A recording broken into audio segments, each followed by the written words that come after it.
Welcome to the A2Schools podcast. I'm your host, Andrew Cluley, the Director of Communications for the Ann Arbor Public Schools. I've got with me today as a guest, Dr. Swift. Thank you very much for joining us. It's great to be here, Andrew. Thank you. And then we also have with us today the President of the Ann Arbor Education Association, Fred Klein. Thanks for joining us, Fred. Thanks for inviting me. I'm happy to be here.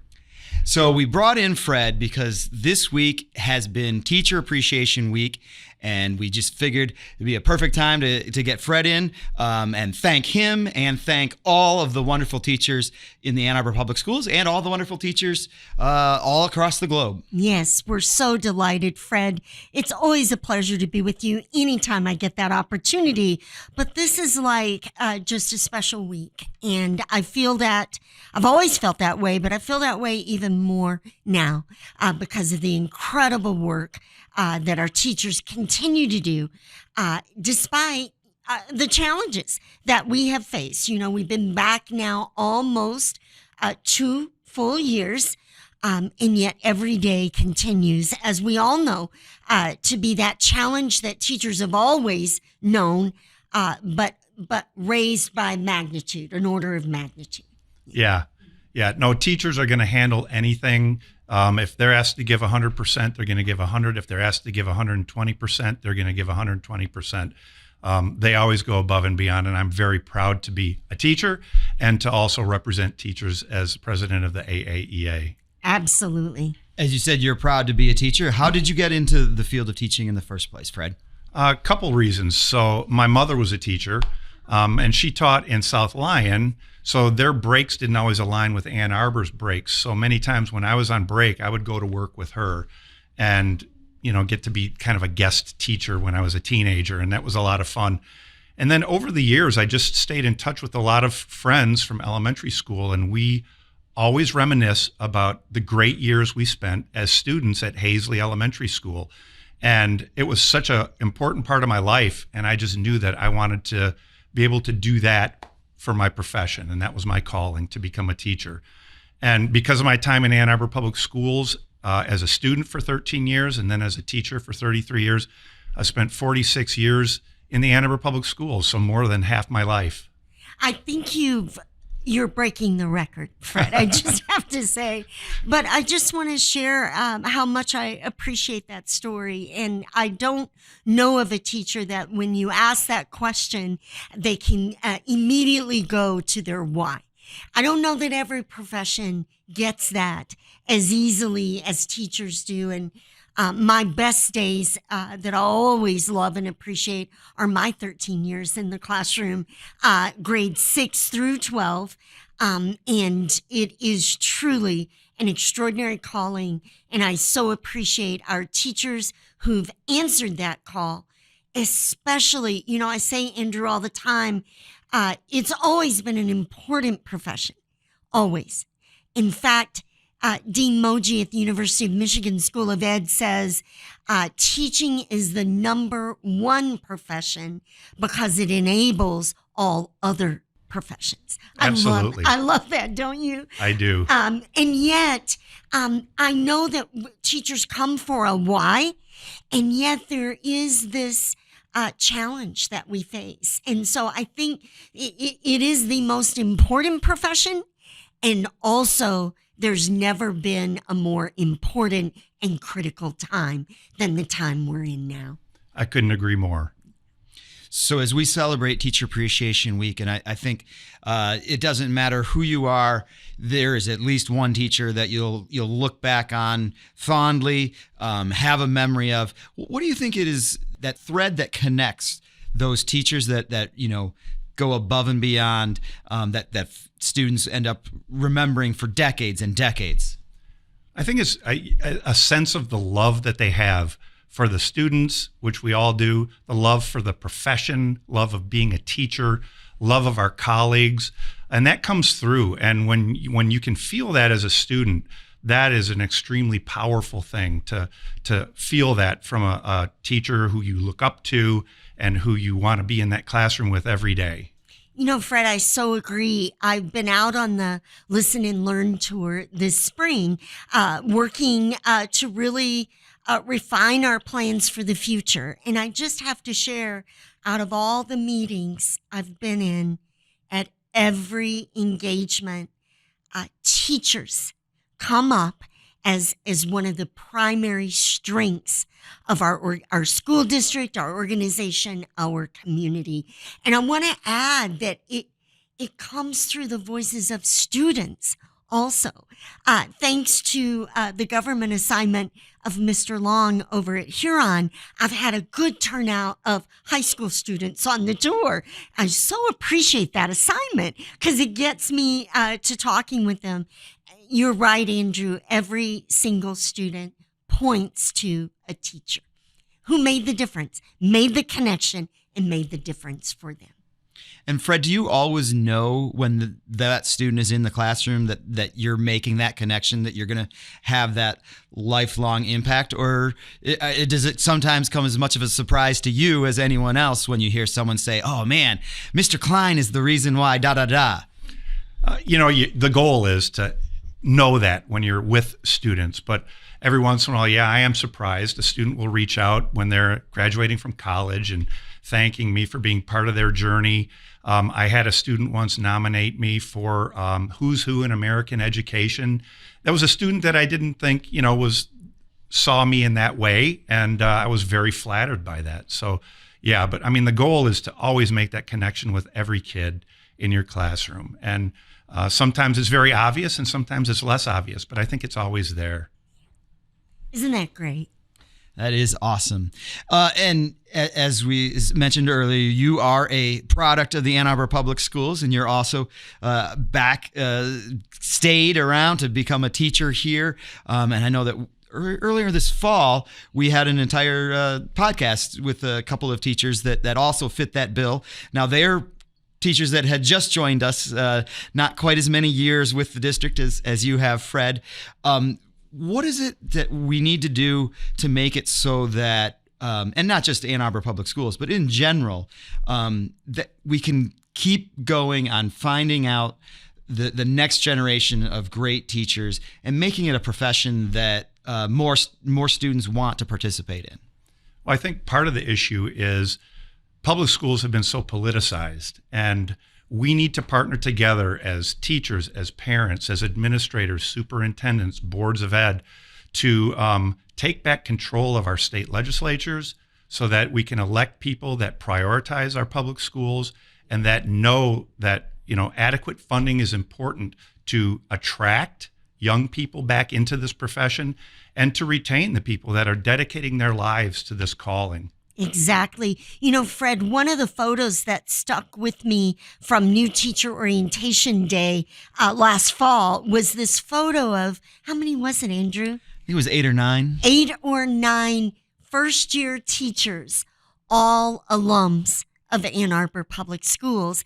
That is a very special thing that they returned to, as you did, to the place where they grew up in order to, as I say, change the world by positively impacting the lives of students through teaching. And I think about that group of teachers and how we want to build the next generation.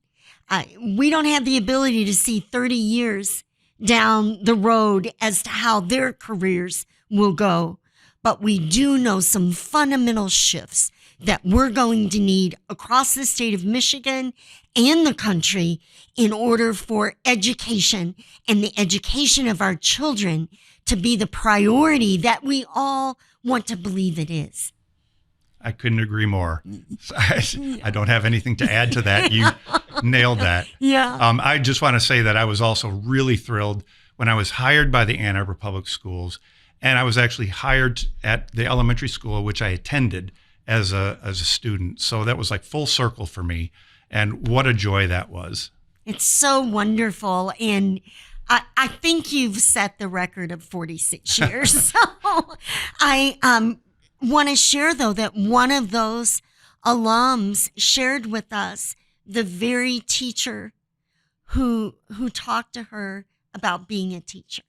And I guess in our hearts, we want the profession to be rewarding for our people so that they are talking to young people about hearing that call to education. It's the future. It's the future for our children, for our community, and for our country. Yes.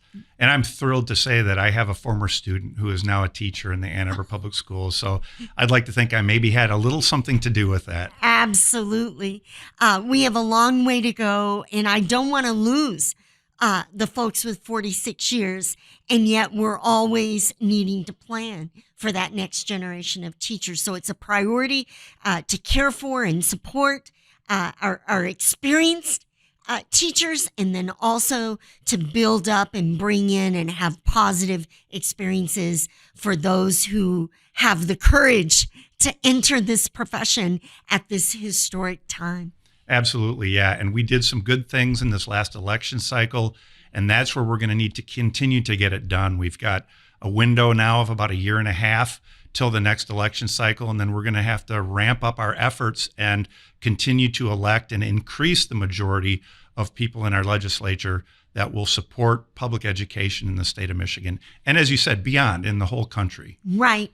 So that idea of our students being out on the tour, our parents are very clear and our staff is very clear. We see it every day of this escalated need that we want to be sure and meet for our students, whether that's academic or social, emotional, mental health, or safety and security. We think of all of the issues that drive us right now, but also ensuring that the profession is one that bright and talented young people want to choose.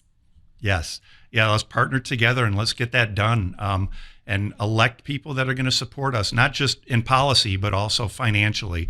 That's how we're going to draw people in, and that's how we're going to retain the vast talent pool that we have. And again, proud to rub shoulders with the professionals here in the Ann Arbor Public Schools.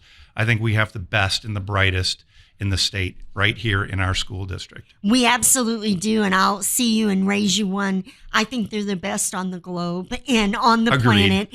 And I will never forget the days when they were teaching from their garage, from their kitchen table, and tending to their own children at the same time. And yet here we are wrapping up strong the second full year back in person. And this has been a historic time. I hope one of our takeaways is that value that we've always held in Ann Arbor for a quality education, for our students, for our young people, and for the teachers who teach and learn every day across our classrooms. And I'm so proud to be part of this team, this Ann Arbor Public Schools team that involves teachers, our support staff. These people are doing amazing work as well. And our parents, our students, and all our principals and administrators too. We're a team, and it's a really good team. And I'm very happy to continue to be part of this team and to continue to be able to make contributions. I couldn't agree more. That quality team is certainly good news. And speaking of good news, that brings us to the good news segment here on the A2Schools podcast. And much like last week, there's just too much good news to limit it to just one item. So we're going to do two again this week. And the first one I want to highlight is the Ann Arbor Academic Games. They had 38 students from combination of from King Elementary, Clegg Middle, Huron Skyline, Pioneer, and community high schools, all competed in the National Academic Games League of America's national tournament last month. And a whole bunch of them came home with prizes and trophies and another amazing performance from kids from Ann Arbor. That's wonderful, Andrew. I am so excited for their achievements. And it sounds like a large group of students participating and really bringing home the awards. That's right. And I'll just highlight the national championships were won in equations, which is a math game, linguistics, which is, as you might expect, grammar, On Sets, which is a theory game, and Theme, which is a history game. And then there was a bunch of others that did very, very well as well, but I'm going to highlight those national champions. Wow, so impressive. Congratulations to all of our student academic games award winners. That's right. And then we also wanted to recognize the Ann Arbor Public Schools as a whole, as a district. The Project Lead the Way Distinguished District, which there's only 17 of them around it all, and Ann Arbor Public Schools is the only one from Michigan. The first time we've received this mark of distinction. And in addition to the overall distinction, we received 32 awards for Project Lead the Way Distinguished School Recognition. Now, we get to that number because both A2 STEAM and A2 Open count in two categories, both as their younger level and their middle school levels. So congratulations to all of the hard workers in the Project Lead the Way department, making a difference at that hands-on learning in the Ann Arbor Public Schools. You know, Andrew, I'm so proud of this team. This team of teachers, Project Lead the Way teachers, are just extraordinary. Over the years that we have implemented Project Lead the Way, they just continue to raise the bar and raise the level of participation and distinction in our district. Shout out to the leader of that team, Mr. Tom Pachera, and just really am proud of this achievement. Ann Arbor Public Schools is among as you noted, the most distinguished districts in the country when it comes to Project Lead the Way. Just as importantly, or even more importantly, when I talk to students, they have such positive and strong memories about their hands-on learning and STEM learning, STEAM learning, even in the Project Lead the Way endeavors. And that goes from basically the start of their educational career to you can be doing it all the way through your senior year in high school. It's that full spectrum where you get that chance to have hands-on learning. And for some kids, that is so crucial. Exactly. It's where they shine. Kindergarten through 12th, Project Lead the Way. We're so proud. Thank you very much, Fred Klein, for joining us today on the A2Schools podcast. Thanks for having me. I really appreciate the opportunity to talk and brag about the Ann Arbor Public Schools and our wonderful teachers. And thank you very much for joining Dr. Swift. Thank you, Andrew, and thank you, Fred, for being with us today. I so appreciate your partnership all year round, and yet it's really special on this first week in May to come together to support our amazing Ann Arbor Public Schools teachers. Thank you for leading that group, and thank you for always being such a good partner for our work to move our district and the quality of education for every child on every day to move that forward. Thank you for being here. You're most welcome. Thanks for having me. And thank you for listening to the A2Schools podcast. As always, if you have any questions about the Ann Arbor Public Schools, go to our website, a2schools.org. If there's a topic that you'd like us to discuss on a future episode of the podcast, don't hesitate to email communications@a2schools.org. And I'm going to say once again, thank you to our teachers as we celebrate Teacher Appreciation Week. And thank you for listening to this week's edition of the A2Schools podcast.